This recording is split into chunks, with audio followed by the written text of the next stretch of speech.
अगला सैम हिंदी कक्षा में मैं सुनीति मिश्रा आप सबका हार्दिक स्वागत करती हूँ। तो बच्चों, आजकल हम पढ़ रहे हैं कक्षा 8वीं की वसंत और आज हम पढ़ने जा रहे हैं इसका 16वां पाठ, पानी की कहानी। इसके लेखक हैं श्री रामचंद्र तिवारी। तो बच्चों, इस प्रस्तुत पाठ में पानी का मानवीकरण करते हुए उसकी विभिन्न अवस्थाओं का वर्णन किया गया है। इसमें पानी के निर्माण और उसके अस्तित्व बचाए रखने की जानकारी दी गई है। इसमें ये एक आत्मकथात्मक शैली में लिखा गया पाठ है, जिसमें पानी की बूंद अपनी आप बीती लेखक को सुना रही है और लेखक को ज्यादा तकलीफ ना हो और दोनों का समय आराम से कट भी जाए, इसलिए इस पाठ को बड़े रोचक ढंग से कि किस तरीके से एक बूंद की क्या कहानी, पानी की क्या कहानी रही, किन किन अवस्थाओं से वे होकर गुजरी, इस पाठ में बड़े रोचक तरीके से बताया गया है। तो आइए आज हम पढ़ते हैं पानी की कहानी, उसी की जवानी।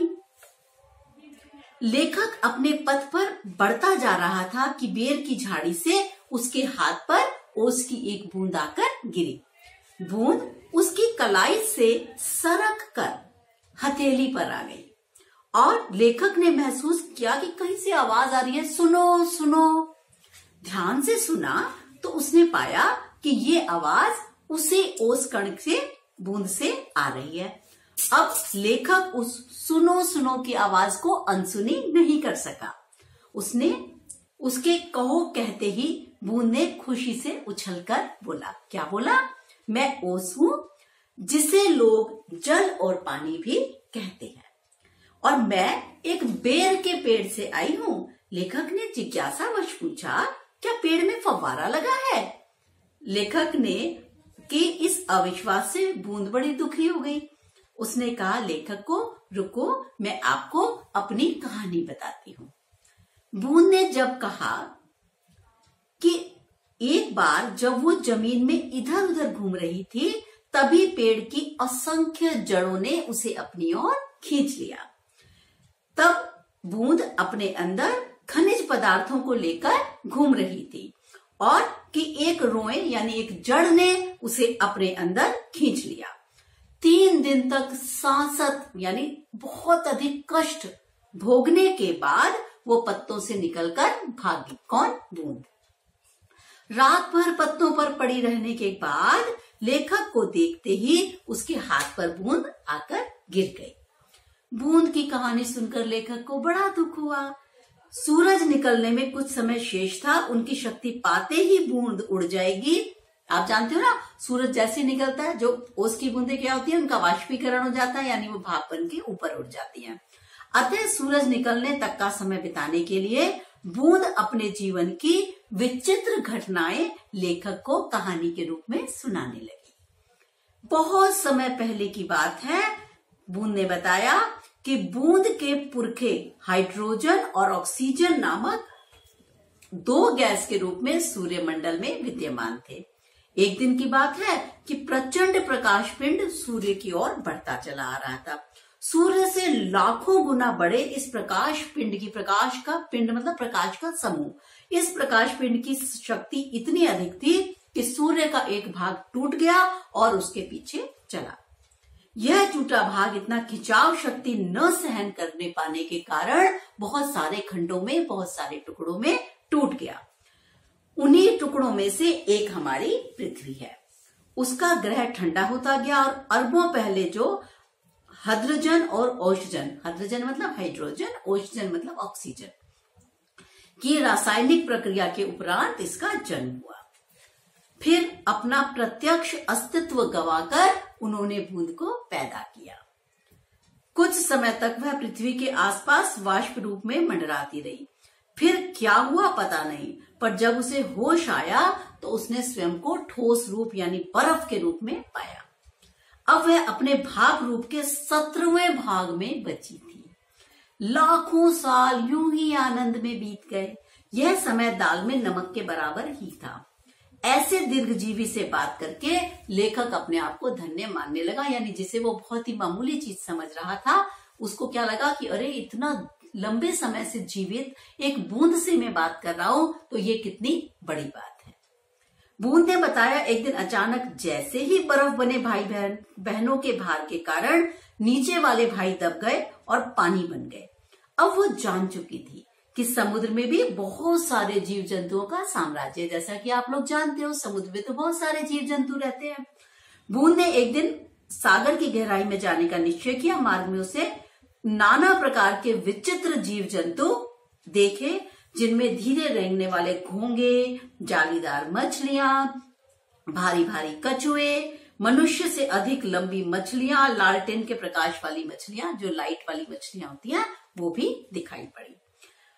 उसे यह देखने में काफी साल लग गए। इस समय पानी की 3 मील मोटी परत के वो नीचे थी। बूंद जमीन में घुसकर अपनी जान बचाने का प्रयास करने लगी। समुद्र के जलकण भी तो अपनी जान बचाने का यही तरीका अपनाते हैं क्या, कि पानी के नीचे घुस जाते हैं। वह अपने साथियों के साथ ऐसी जगह पहुंची जहां कुछ भी ठोस नहीं था। बड़ी बड़ी लाल पीली चट्टानें बहने के लिए उतावली थी। उतावली तथा खुशी में डूबी बूंद अचानक ऐसी जगह पहुंची जहां तापमान बहुत ऊंचा था। अचानक एक बड़ा सा धमाका हुआ और वह अपने साथियों के साथ, बूंद को उसके साथियों के साथ बाहर फेंक दिया गया। वह आकाश में उड़ चली। उसने पीछे मुड़कर देखा कि पृथ्वी फट गई है और उसमें से क्या निकल रहा है, धुआं, रेत, पिघली धातुएं और लपटें निकल रही हैं। इस शानदार दृश्य को देखने के लिए वो बार बार इच्छुक थी। और मनुष्य इसे क्या कहते हैं, आप जानते हैं, मनुष्य इसे कहते हैं ज्वालामुखी। अब इसने ज्वालामुखी देखा। आसमान में उसे भाप का बड़ा दल मिला और उसकी सहेली आंधी भी मिली। आंधी उसे पीठ पर लादे इधर उधर घुमाती थी। आसमान में स्वच्छंद किलोले करना उसे बहुत अच्छा लग रहा था। अब अपने साथियों के साथ वो एक चट्टान पे आ गिरी और जिससे चट्टान टूटकर खंड खंड हो गई, टुकड़े टुकड़े हो गए। उसकी इच्छा समतल भूमि पर जाने की थी। वह एक छोटी सी धारा में मिल गई। सरिता के वे दिन, सरिता मतलब नदी के वे दिन बहुत बड़े मजे के थे। बूंद को बड़ा मजा आ रहा था वहां। बहते बहते वो एक दिन नगर के पास पहुंची। नदी के तट पर एक चिमनी देखकर उसकी उत्सुकता बढ़ गई। वह उधर मुड़ी कि एक मोटे पाइप में खींच ली गई। किस्मत से एक दिन वह नल के टूटे भाग से भाग निकली। नल से पानी आता है वहां, और पृथ्वी में समा गई। घूम फिर कर वो फिर इस बेर के पेड़ के पास आ चुकी थी। अब तक सूर्य निकल चुका था। सूर्य की शक्ति पाकर ओस की बूंद धीरे धीरे छटी और फिर गायब हो गई। तो ये थी हमारी रामचंद्र तिवारी द्वारा रचित पानी की कहानी। जैसा कि मैं आपको इसके शब्दार्थ के बारे में बताती हूँ, पहले मैं इसको एक बार शब्दार्थ के बारे में बता देती हूँ, फिर मैं एक बार इसको फिर छोटा सा समराइज फिर कर दूंगी।